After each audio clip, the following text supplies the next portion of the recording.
By Megan Church, who is the Assistant U.S. Attorney who spearheaded this investigation and prosecution.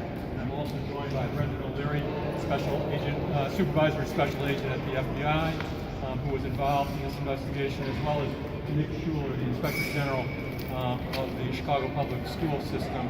And I want to give credit to all these people for what they did in this investigation. These investigations are not easy at all, and they deserve enormous credit for the great work that they have done. Today is a very sad day in the history of Illinois government. It is a day that we have seen too frequently in this state of another public official who has come to this office to be sentenced on public corruption charges. We've seen this many times before. This is a case about a public official, one of the highest paid public officials in this state, who put her personal financial interest above the interest of the Chicago Public School System to derive financial benefit for herself and for her co-schemers. It's a situation where this case was where she was steering contracts to a vendor in return for bribes and kickbacks, and like we often see in these kinds of cases, there was considerable concealment and deceit along the way that makes these cases so hard for us. So when we have these cases, we will continue to investigate and prosecute them vigorously as we have in this case. And as you know from the sentence today, all three of the individual defendants in this case have now received significant prison terms for their involvement in this case. Now, any public corruption case is problematic and represents a violation of the public trust. But as the judge said in pronouncing sentence today, what makes this case particularly offensive is that the targeted funds here were funds for public education at a time where public education funds are so difficult to come by.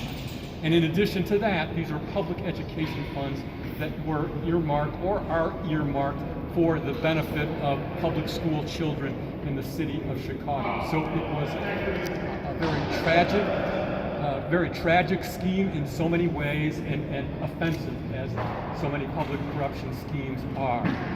I should add that in many public corruption cases, it is very difficult to quantify what the loss is to the public, how you put a number on it. And even in this case, that is a difficult thing to do, but we can say this about this case, that it was significant no matter how you measure it. We are talking about millions of dollars in contracts.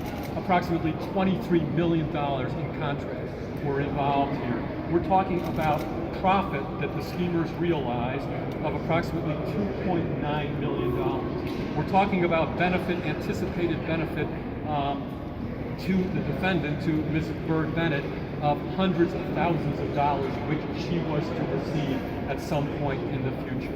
So no matter how you measure it, this is an enormously significant case in this district. So I might also add that another important part of this case was the fact that the vendors were also held accountable, which doesn't always take place. But here you have vendors who were scheming with a public official to enrich themselves. And fortunately, through hard work, hard investigative work, we were able to hold them accountable for their misconduct as well. And let that be a message to those who conspire with public officials, that while we will always focus on and investigate any public officials who are involved in wrongdoing when we can, we will certainly investigate and make cases against vendors and accomplices who assist in the public officials violating their public trust.